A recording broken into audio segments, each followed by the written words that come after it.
US నుంచి ఇండియాకు money transfer super easy. Remit to ఎనీతో best transfer rates, higher limits, fast and secure transfers, 24/7 customer support, instant transfer, zero tension. Download now remit to any.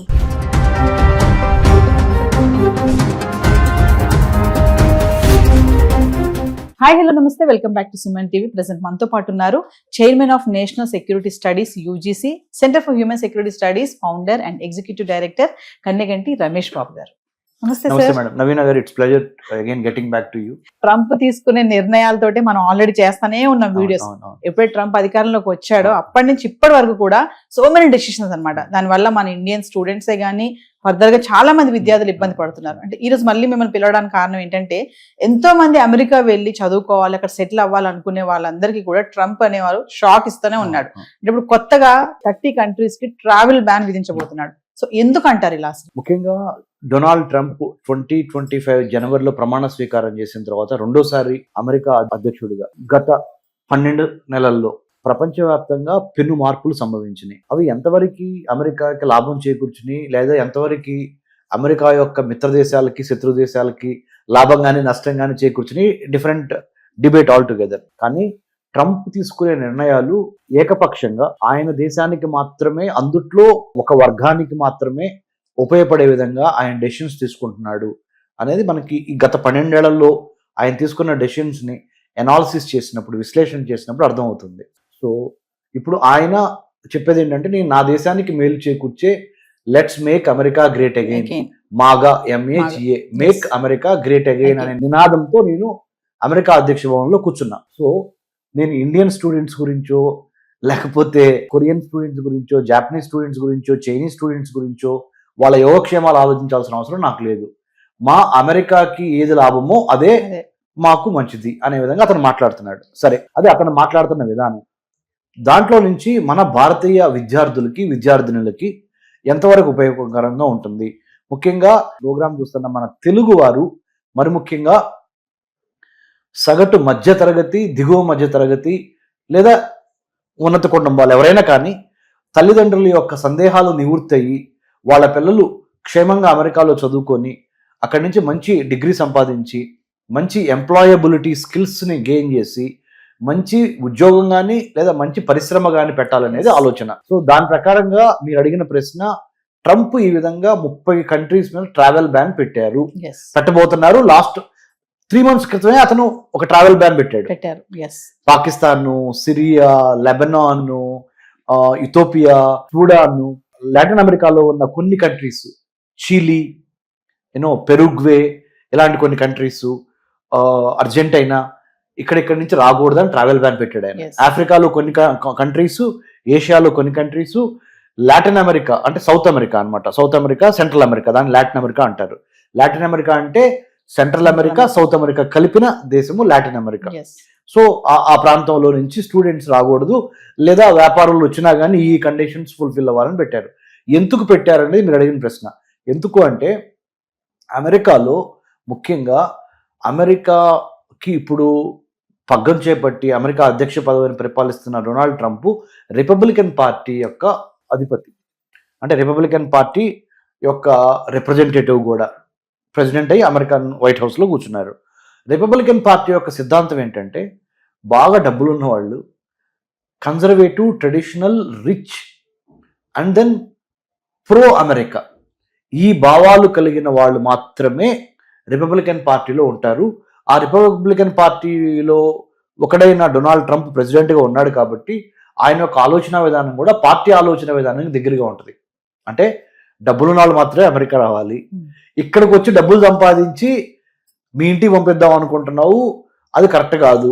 ఒకవేళ మేము tax కడుతున్నాం కానీ మీరు అనొచ్చు, సంపాదించిన ₹10 మీరు ట్యాక్స్ తీసుకుంటున్నారు ప్రతి $1. ఆ విధంగా అమెరికా కూడా సహాయం చేస్తున్నాం కానీ కొంతమంది అంటున్నారు. దాన్ని మేము ఒప్పుకోము, మీ దగ్గర మినిమము మాకు సంబంధించినంత వరకు ఒక ఫిక్స్డ్ అమౌంట్తో మీరు వచ్చి, అది 100 అంటే ఒక 70 లక్షలు తెలుగు అంటే మన ఇండియన్ రూపీస్లో 70 నుంచి 80 లక్షలు పెట్టుబడి ఉంటేనే మీకు వీసాలు ఇస్తాం.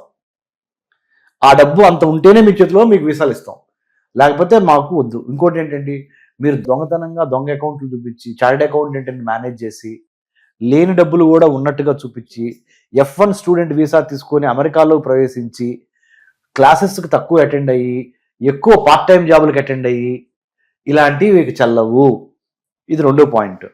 3వ పాయింట్, మీరు అన్న 30 దేశాలు ట్రావెల్ బ్యాన్లో భాగంగా ఆ దేశాల నుంచి చాలా మంది మనీ లాండరింగ్ అంటే ఏంటంటే డబ్బు ఒక చోట నుంచి తీసుకుంటారు, ఇంకొక విధంగా డబ్బు రొటేట్ చేసి ఆ విధంగా ఆ దేశంలో ఉన్న వాళ్ళకి చెల్లింపులు చేస్తారు. హవాలా, మనీ లాండరింగ్, ఉగ్రవాద నిర్మూలన అంటే కౌంటర్ టెర్రరిజం అంటారు. ఈ కౌంటర్ టెర్రరిజము ఇలాంటివి ఎక్కువ పెరుగుతున్నాయి. డ్రగ్స్, నార్కోటిక్స్ ఇవన్నీ ఈ 30 దేశాలలో నుంచి అమెరికాకి ట్రాన్సిట్ అయి వస్తున్నవి. కాబట్టి మేము ఇంకొక 3 ఏళ్ళు ఉంటాడు ట్రంప్. ఈ 3 ఏళ్ల పాటు నేను చాలా ఖచ్చితంగా వ్యవహరిద్దాం అనుకుంటున్నాను. మీరు రాకపోయినా పర్ల మా దేశానికి, మీ నుంచి మాకు ఎదురుగా పెద్ద వచ్చే ఆదాయం ఏమి లేదు. అందుకనే ఆ ₹1 కోటి నుంచి 70 లక్షల మధ్య క్యాప్ పెట్టాడు ఆయన.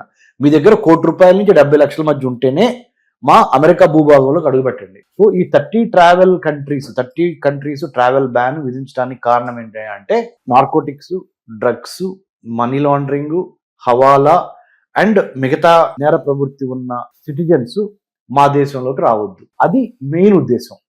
ఆ ఉద్దేశానికి జస్టిఫై చేసుకోవటానికి మినిమం ₹1 కోటి మన ఇండియన్ కరెన్సీలో, వాళ్ళ కరెన్సీలో ఎంతైతే అంత, మీరు అంతుంటేనే మాత్రం $100,000 దాకా మీరు ఉంటేనే మాత్రము యుఎస్లోకి అడుగుపెట్టండి అనే క్యాప్ విధించారు. These are the reasons why 30 countries మీద ట్రావెల్ బ్యాన్ పెడతానికి. అంటే సార్ మరి ఇప్పుడు అబ్రాడ్ ఎడ్యుకేషన్ చేయాలనుకునే వాళ్ళంతా కూడా తగ్గిపోతుంది అంటారా సంఖ్య ఇంకా మెల్లమెల్లగా? ఈ 3 సంవత్సరాలు నేను చెప్తున్నాను నవీన గారు, నేను పిహెచ్డి చేశాను అమెరికన్ స్టడీస్లో ఢిల్లీ జవహర్లాల్ నెహ్రూ యూనివర్సిటీ నుంచి. నేనేదో పేపర్లో చదువు, మ్యాగజైన్స్లో చదువు, మిడిమిడి జ్ఞానంతో మాట్లాడట్లా. నేను అమెరికాలో 10 యూనివర్సిటీస్లో కూడా లెక్చర్స్ ఇచ్చి వచ్చాను. American government scholarship IVLP international visitor leadership programme అని ఎమర్జింగ్ లీడర్స్కి ఇచ్చే అవార్డు అమెరికన్ గవర్నమెంట్ నాకు ఇచ్చింది. దాంట్లో భాగంగా అమెరికాలో నేను విస్తృతంగా తిరిగి, అమెరికాలో విస్తృతంగా చదువు చెప్పి వచ్చిన వాడిగా చెప్తున్నా ఏంటంటే, ఒక 3 సంవత్సరాల పాటు మీరు అమెరికా వెళ్ళకపోయినా ఏవి దిగులు చెందదు. అంటే వెళ్ళొద్దని చెప్పట్లా, ఒకవేళ పొరపాటున మీకు ఏదన్నా వీసా రాకపోయినా ఈ 3 సంవత్సరాల్లో మీరేం బాధపడద్దు.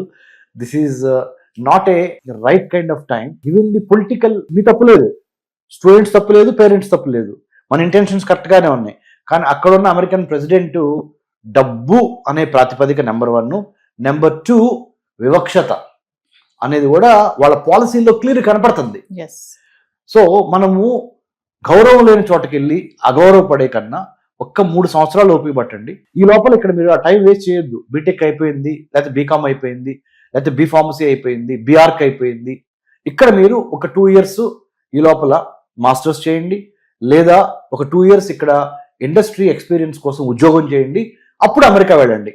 I'm not resisting you or desisting you not to go to United States. I am also requesting you to go to United States and any other country, whichever country you wanted to go, because foreign countries లో చదువుకోవడం అనేది ఒక మంచి అనుభూతి, మంచి అనుభవం మనకు కావాలి. అది వయసులో ఉన్నప్పుడే చేస్తే చాలా ఉపయోగపడుతుంది, కాన్ఫిడెన్స్ లెవెల్స్ కానీ, నాలెడ్జ్ కానీ. కాబట్టి రైట్ కైండ్ ఆఫ్ టైం చూసి మనం చేయాలి. విల్ ఉండాలి, వెళ్ళాలనే విల్లుతో పాటు స్కిల్ ఉండాలి. ఈ రెండింటిని కలిపితే then you can go for the kill. ఆ కిల్ ఎప్పుడంటే ఆ right kind of opportunity moment ని మనము వెయిట్ చేయాలి. ఇప్పుడు ట్రంప్ ఇంకొక 2-3 ఏళ్ళు ఉంటాడు. మీరు ప్రయత్నం చేయండి అమెరికా వెళ్తానికి. ఒకవేళ మీకు వీసా రాకపోతే డిసప్పాయింట్ అవ్వద్దు, ఎండ్ ఆఫ్ ద వరల్డ్ అని ఫీల్ అవ్వద్దు. ఇట్స్ ఓన్లీ ఈ యొక్క అలజడి ఒక 3 సంవత్సరాలు మాత్రమే, తర్వాత అంతా బాగుంటుంది. ఈ లోపల మీరు వర్క్ ఎక్స్పీరియన్స్ ఇండియాలోనే సంపాదించండి, లేకపోతే ఇండియాలోనే పోస్ట్ గ్రాడ్యుయేట్ డిగ్రీ చేయండి. Thank you sir. Thank you Nayana గారు.